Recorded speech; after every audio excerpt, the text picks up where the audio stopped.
Hello and happy snowing. Huh? I hope you are all traveling safely. Please be careful. I'm thinking of all of you through this whole thing. And myself. I haven't driven my new car in the snow yet. Guess we'll find out how it goes. Huh? Anyway, I'm going to just do a quick update because a lot of things keep changing, and I feel like this one's fairly complex from a COVID standpoint. And there are a couple of things I want to make sure you guys are all aware of that are coming up pretty quickly. So, I want to make sure you guys have gone through and looked at your staff notebook. Lots and lots of new information in there for you guys. Stuff about Kronos rounding that you need to know. Stuff about, well, obviously the winter weather stuff is here. Shift report commentary, COVID placement stuff, position updates. We got everything for everybody. So just make sure you get in there and take a look when you have a chance, okay? I'm trying to put them in backward so that you get the most recent information at the top, and then it'll go down from there. So that's my plan. First things first, Lifeline hanger, it came up again. We were told that patients can't be flown if they're COVID positive. I will tell you again, that is not the communication I got from their leadership team.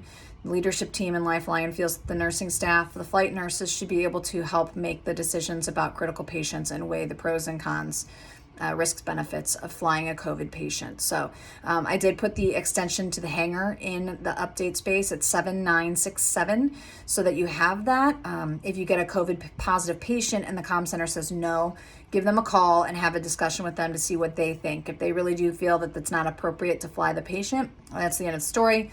But we can always try to have that conversation with them, okay? So that's that one. The telestroke training information is in there. Take a look. I'm not going to go through that right now. I put in the hub new fax number for your reference if you ever need to fax something over to Vicki and Darcy or Jen. It's in there, 0320. Children's Hospital, 6th floor, ped surgery unit is now going to be at 12, have 12 beds of adult IMC patients, surgical IMC patients, starting next Monday. So they are aware, they're going through all the planning and trying to get that prepared for Monday. It's to help offload our IMC volumes we can't seem to get rid of. That being the case, we are having planning meetings Friday and Monday to discuss which patients we want to move in-house to that new location, and then we will place surgical IMC patients over there. It's like the SIMQ, basically, but in the Children's Hospital. So that's to come. Please know that that's going to be a work in progress as well, and will also impact our pediatric population, patient placement-wise. So a few things that are going to shuffle out from that might be a little bit more impactful to our ability to operationalize things. So keep me informed as we go through that, but I'll touch base on that again. COVID placement. This is the big one, and this is why I really wanted to do a face-to-face. So right now, they did convert almost every room except for one in SICU Station 1. In an attempt to keep the critical care team together, they would really prefer that we admit ICU COVID patients to all of the SICU stations over MICU. In fact, we're trying to not use MICU at this point because we actually have enough IMC beds today and some floor beds that we probably won't use, but now our ICU bed availability is a problem. So what we want to make sure we're always doing standard, moving all the downgrades down as much as possible, getting those patients out of the ICU spaces when we can. Next, if you fill up SICU Station 1, SICU Station 2, we are holding right now 4 open beds in SICU Station, that was Station 2 and 3. We're holding 4 open beds in Station 1 right now to use for COVID. We are diverting all of the other service lines to their secondary locations. Now, please be sure I put the new document, the visual document of where those service lines go. I have not had a chance to cross-reference that to our service line grid, so please look at the document in there before you start moving patients to other services, other units when it's an ICU patient for SICU. I think it's pretty much the same and it's fairly straightforward, but I just want to make sure that you take a look at that just to be on the safe side. If we get to the point where we are not able to move out other patients from Station 1, the non-COVID patients, to make more COVID ICU beds, we are currently tonight holding 2 beds in MICU for COVID ICU, should we not be able to make ICU beds that we need in Station 1 because of other ICU capability issues. Of course, we want to try to move patients out of Station 1 whenever we can if we need to make more ICU beds. Right now we have 4 open. We're not worried about it, but as the night goes on, you know how it goes.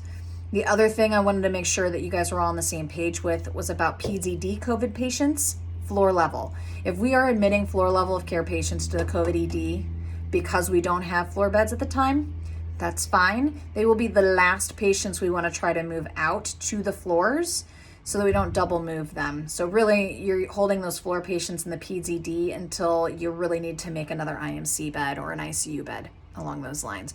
But all of the floor patients should be moving out of the other COVID locations whenever they become available to move. Please make sure you're looking at the patient portal for those COVID units, especially nursing staff, to help identify who needs to be assessed for being able to go to one unit or the other. If you go to the patient portal instead of the pre-admit tracking portal, you can actually see in the line of the level of care if it's a floor patient or not, and if it got missed for targeting. It's a big thing. We really need to make sure we're getting those floor patients targeted out whenever they get downgrade orders, and that we are reviewing those appropriately so we can get them signed. Okay, I think that's all I know from that standpoint. Lots of stuff has gone on this week. I hope that it's helping, that I'm putting all of this information in one place for you as much as I possibly can. It's not perfect by any stretch of the imagination, but I'm trying. There was another thing that I told, patient custom attributes for COVID transfers. If you have a COVID transfer nursing staff coming in, when you go in to make sure the patient's targeted and make sure that the procedure line has the unit number for callback for report, please make sure that you are also adding the patient custom attribute for COVID. If they're a positive or a PUI, if they are going to one of those units, we need to have those attributes added. If we don't add them, they won't get added and they become an issue for COVID capture. So please make sure you're getting those attributes added whenever you're accepting a COVID transfer. Okay. Just trying to make sure there's nothing else pertinent I need to tell you right now. I think that's all I know. Nursing compensation, the information regarding the compensation adjustments is starting on the 20th. I won't have information about who is impacted until I think the end of that week, if not later.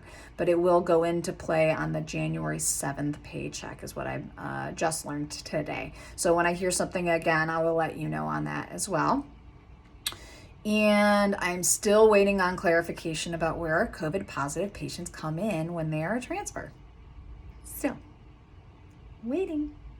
Keep asking, but I keep waiting.